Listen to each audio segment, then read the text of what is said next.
નમસ્કાર, વેધર એનાલિસિસમાં આપની સાથે હું છું સેજલ। રાજ્યની અંદર વધુ 6 જિલ્લાઓને 6 જેટલા જિલ્લાઓને અલર્ટ જાહેર કરવામાં આવ્યા છે, જ્યાં અતિ ભારે અને અત્યંત ભારે વરસાદની શક્યતા છે।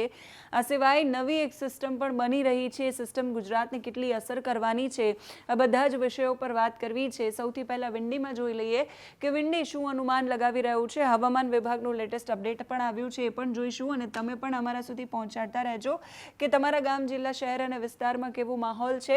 અત્યારે તમે જે જોઈ રહ્યા છો એ પ્રમાણે આ પ્રકારની કંઈક દ્રશ્યો છે એ છે દેખાઈ રહ્યા છે।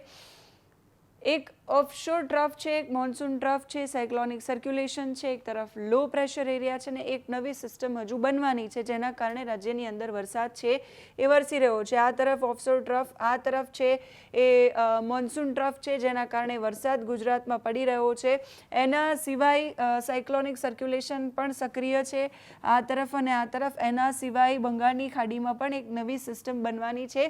એ સિસ્ટમ આવવામાં હજુ વાર છે, 28, 29, 30 તારીખ આસપાસ સિસ્ટમ આવશે, પણ એવી શક્યતાઓ છે કે સિસ્ટમની અસર છે ગુજરાત પર થઈ શકે છે। સંભવતઃ એ સંભાવનાઓ છે જેના કારણે ગુજરાત પર અસર પડી શકે છે અને એના કારણે પણ ગુજરાતમાં વરસાદ છે એ એનો નવો એક રાઉન્ડ છે એ 29-30 તારીખથી ફરી એકવાર શરૂ થઈ શકે છે।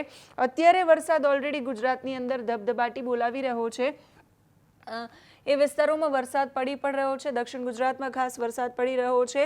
આ 2 વાગ્યાના દ્રશ્યો છે આજ બપોરના, જે ખાવડા, ગાંધીધામ, જામનગર આસપાસ, દ્વારકા આસપાસ અતિ ભારે અલર્ટ વિંડી બતાવી રહ્યું છે। ત્યાર પછી જેમ આગળ વધશું એમ સિસ્ટમ છે એ ધીમે ધીમે આગળ જતી જશે અને એનું જોર ઓછું થતું જશે અને ત્યાર પછી આજે જામનગરમાં અને દ્વારકામાં, જૂનાગઢમાં એ બધા જ વિસ્તારોમાં વરસાદની શક્યતા। એ સિવાય મહેસાણા, અમદાવાદ સહિતના વિસ્તારોમાં, સુરત, વલસાડ આસપાસના વિસ્તારોમાં ભારે વરસાદની શક્યતા। આવતીકાલ માટેનું આ દ્રશ્ય છે, જ્યાં અમદાવાદની અંદર, દાહોદની અંદર, વડોદરાની અંદર, છોટાઉદેપુરની અંદર, સુરતમાં, વલસાડમાં, તાપીમાં, નવસારીમાં એ બધી જ જગ્યાએ, દાહોદમાં પણ ભારે વરસાદ પડે। નડિયાદ, મહેસાણા, ખંભાત એ બધા જ વિસ્તારોમાં વરસાદની શક્યતા। એ સિવાય બનાસકાંઠા, પાલનપુર, સાબરકાંઠા, મહીસાગર, અરવલ્લી એ બધા વિસ્તારોમાં વરસાદની શક્યતા। કચ્છમાં પણ નલિયા, ગાંધીધામ આસપાસના વિસ્તારોમાં વરસાદની શક્યતા।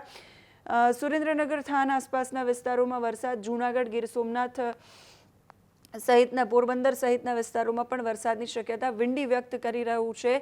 અને પછી જેમ આગળ વધશે સિસ્ટમ, એટલે આવતીકાલે વલસાડ આસપાસનો જે વિસ્તાર છે, આજે આખો વિસ્તાર છે વડોદરાથી વલસાડ સુધીનો, એ વિસ્તારોમાં ભારે વરસાદની શક્યતા વિંડી વ્યક્ત કરી રહ્યું છે। સિવાય મહેસાણામાં પણ, પાલનપુરમાં પણ, ડુંગરપુરમાં એ બધા જ વિસ્તારોમાં ભારે વરસાદ। એ સિવાય કચ્છના નલિયા આસપાસના જે વિસ્તારો છે ત્યાં વરસાદની શક્યતા વિંડી વ્યક્ત કરી રહ્યું છે। અને પછી ભાવનગરમાં સાંજ પડતા, આવતીકાલ સાંજ પડતા સુધીમાં ભાવનગર, વડોદરા આસપાસના જે વિસ્તારો છે ત્યાં વધારે વરસાદ પડે એવી શક્યતા। અને પછી 24 તારીખે સુરત, વલસાડ આસપાસના જે વિસ્તારો છે, દક્ષિણના જે વિસ્તારો છે ત્યાં ભારે વરસાદ પડે એવી શક્યતા છે। અત્યારે અહીંયા ઓફશોર ટ્રફ સક્રિય છે, એ ટ્રફના કારણે ગુજરાતની અંદર ભેજવાળા પવનો આવી રહ્યા છે અને એના કારણે વરસાદ છે એ પડી રહ્યો છે। ચોમાસું ઓલમોસ્ટ ઘણા વહેલા સમયથી 16 તારીખ આસપાસથી જ આખા ગુજરાતની અંદર પ્રવેશ્યું અને પછી આખા ગુજરાતમાં 2 જ દિવસમાં ફરી વળ્યું છે અને હવે ચોમાસાનો એ વરસાદ જે સૌરાષ્ટ્રની અંદર, દક્ષિણ ગુજરાતની અંદર અને હવે ઉત્તર ગુજરાતના પણ અમુક જિલ્લાઓમાં વરસાદ છે ધબધબાટી બોલાવી રહ્યો છે। હવામાન વિભાગનું જે લેટેસ્ટ અપડેટ છે એ શું કહી રહ્યું છે, કયા જિલ્લાઓમાં અતિ અને અત્યંત ભારે વરસાદની શક્યતા વ્યક્ત કરી છે, તો હવામાન વિભાગે ખાસ ઉત્તર ગુજરાતના અમુક જિલ્લાઓને અલર્ટ પર મૂક્યા છે, જ્યાં આજના દિવસે ભારે વરસાદ પડે એવી શક્યતા છે।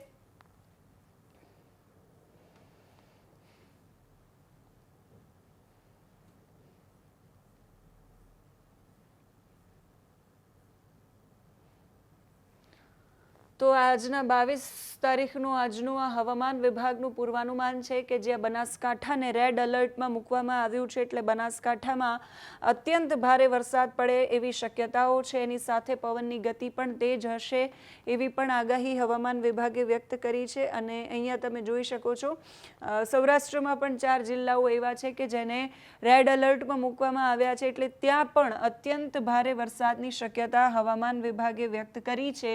સૌથી પહેલા ઉત્તર ગુજરાતમાં બનાસકાંઠાને રેડ એલર્ટમાં જાહેર કરવામાં આવ્યું છે, એટલે ત્યાં અતિ ભારે વરસાદ, અત્યંત ભારે વરસાદ પડે એવી શક્યતા હવામાન વિભાગે વ્યક્ત કરી છે. અને એ સિવાય રાજકોટ છે, જૂનાગઢ છે, પોરબંદર છે, દેવભૂમિ દ્વારકા છે, આ જે જિલ્લાઓ છે એને પણ રેડ અલર્ટ જાહેર કરવામાં આવ્યા છે. એટલે આજના દિવસમાં એ જિલ્લાઓમાં પણ અત્યંત ભારે વરસાદ પડે એવી શક્યતા છે. એ સિવાય નવસારી, વલસાડ, દમણ અને દાદરા નગર હવેલીમાં પણ અત્યંત ભારે વરસાદ પડે એવી શક્યતા. એ સિવાય કચ્છ છે, પાટણ છે, મહેસાણા છે, સાબરકાંઠા, અરવલ્લી, મહીસાગર, દાહોદ, પંચમહાલ, ખેડા, ગાંધીનગર, આણંદ, અમદાવાદ છે, સુરેન્દ્રનગર છે, બોટાદ, ભાવનગર, અમરેલી, ગીર સોમનાથ, દીવ, જામનગર, મોરબી, એ સિવાય દક્ષિણમાં ભરૂચ, સુરત, તાપી અને ડાંગ, આ જે બધા જિલ્લાઓ છે ઓરેન્જ કલરમાં, ત્યાં અતિભારે વરસાદની શક્યતા છે. 40 થી 50 કિલોમીટરની ઝડપે પવન ફૂંકાય એવી પણ હવામાન વિભાગની આગાહી છે. અને જ્યાં ઓછો વરસાદ પડવાનો છે એ યલો અલર્ટમાં વડોદરા, છોટાઉદેપુર અને નર્મદા છે. આ 3 જિલ્લાઓ એવા છે કે જ્યાં છૂટાછવાયા સ્થળો પર ભારે વરસાદ પડવાની શક્યતા છે. પણ આજના દિવસ માટે આ જિલ્લાઓમાં રેડ અલર્ટ આપવામાં આવ્યું છે. જિલ્લાઓને સાવધાન રહેવાનું છે, જેમાં બનાસકાંઠા, ફરી એકવાર કહી દઉં, રાજકોટ, જૂનાગઢ, પોરબંદર, દેવભૂમિ દ્વારકા, નવસારી અને વલસાડ. આવતીકાલ માટે રેડ અલર્ટ જાહેર નથી કરવામાં આવ્યું, પણ આવતીકાલે ઓરેન્જ અલર્ટ છે એમાં ફેરફાર થયો છે. આવતીકાલનું જે ઓરેન્જ અલર્ટ છે એમાં અરવલ્લી, મહીસાગર, પંચમહાલ, દાહોદનો પણ સમાવેશ થાય છે.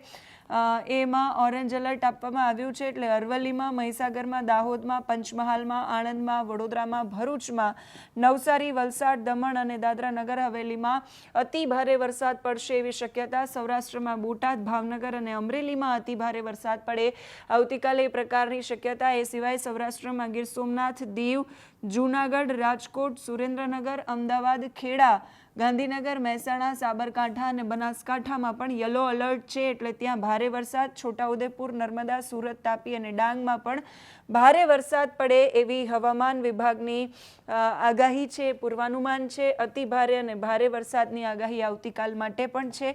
અલર્ટ આવતીકાલ માટે પણ જાહેર કરવામાં આવ્યું છે. 23 તારીખ માટે, 24 તારીખ માટે હવામાન વિભાગની આગાહી છે. અમરેલી અને ભાવનગર ઓરેન્જ એલર્ટમાં છે.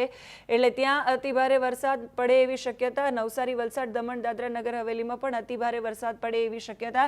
એ સિવાય હવામાન વિભાગે જે યલો અલર્ટ જાહેર કર્યું છે એમાં દાહોદ છે 23 તારીખે, દાહોદ, પંચમહાલ, વડોદરા, છોટાઉદેપુર, નર્મદા, ભરૂચ, સુરત, તાપી અને ડાંગ, ત્યાં યલો અલર્ટ આપવામાં આવ્યું છે. રાજકોટ, જૂનાગઢ અને ગીર સોમનાથ અને દીવમાં પણ યલો અલર્ટ આપવામાં આવ્યું છે. એટલે એ બધા વિસ્તારોની અંદર ભારે વરસાદ પડે એવી શક્યતા 24 તારીખ માટે છે.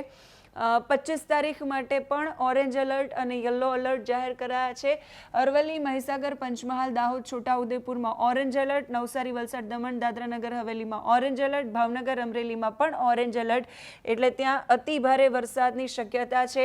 એ સિવાય પોરબંદર, જૂનાગઢ અને ગીર સોમનાથ, દીવમાં યલો અલર્ટ, એટલે ત્યાં ભારે વરસાદની શક્યતા. સાબરકાંઠા, ગાંધીનગર, અમદાવાદ, ખેડા, આણંદ, બોટાદ, વડોદરા, ભરૂચ, નર્મદા, સુરત, તાપી અને ડાંગ, ત્યાં 25 તારીખે યલો અલર્ટ આપવામાં આવ્યું છે. એટલે ત્યાં ભારે વરસાદની શક્યતા છે. અને 26 તારીખે પણ ઓરેન્જ અલર્ટ આપવામાં આવ્યું છે. મોરબી, સુરેન્દ્રનગર, જામનગર, રાજકોટ અને બોટાદમાં 26 તારીખે ભારેથી અતિ ભારે વરસાદની શક્યતા. બાકી ઓલ ઓવર ગુજરાતમાં યલો અલર્ટ, એટલે આખા ગુજરાતમાં 26 તારીખે વરસાદની શક્યતા છે. નવસારી, વલસાડ, દમણ, દાદરા નગર હવેલીમાં ઓરેન્જ અલર્ટ છે. 27 તારીખ માટે કચ્છમાં છે, દેવભૂમિ દ્વારકાથી લઈ રાજકોટ, પોરબંદર, જૂનાગઢ, ગીર સોમનાથ, અમરેલી, ભાવનગરમાં યલો અલર્ટ અને મહેસાણાથી લઈને વલસાડ સુધી, એમાં સાબરકાંઠા, ગાંધીનગર, અરવલ્લી, અમદાવાદ એ બધા જ જિલ્લા આવી ગયા. આણંદ, વડોદરા સહિતના જ્યાં પણ યલો અલર્ટ આપવામાં આવ્યો છે બધા જિલ્લાઓમાં. 28 તારીખે પણ કચ્છ અને સૌરાષ્ટ્રમાં યલો અલર્ટ છે. આ તરફ અરવલ્લી, મહીસાગર, દાહોદ, પંચમહાલ, વડોદરાથી લઈને છેક વલસાડ સુધી યલો અલર્ટ આપવામાં આવ્યું છે. એટલે બધા જ વિસ્તારોમાં ભારે વરસાદની શક્યતા છે. આ આગાહી 28 તારીખ સુધીની છે. 28 તારીખ આસપાસ બંગાળની ખાડીમાં જે સિસ્ટમ બનશે એ સિસ્ટમની પણ ગુજરાતની અંદર અસર થશે એવી સંભાવનાઓ અત્યારે વ્યક્ત કરવામાં આવી રહી છે. બહુ જ લાંબા ગાળાનું પૂર્વાનુમાન છે. એમાં પરિવર્તન આવતું રહેશે. પરિવર્તન જેમ આવશે, જેમ અપડેટ આવશે, તમારા સુધી પહોંચાડતા રહીશું. જેમ મેં પહેલા કહ્યું, તમે પણ અમારા સુધી પહોંચાડતા રહો. તમારા ગામ, જિલ્લા અને વિસ્તારમાં હવામાન વિભાગની આગાહી પ્રમાણે વરસાદ છે કે નહીં, કમેન્ટમાં લખીને અમારા સુધી જરૂરથી પહોંચાડજો. અત્યારે આ વિડીયોમાં બસ આટલું જ. નમસ્કાર.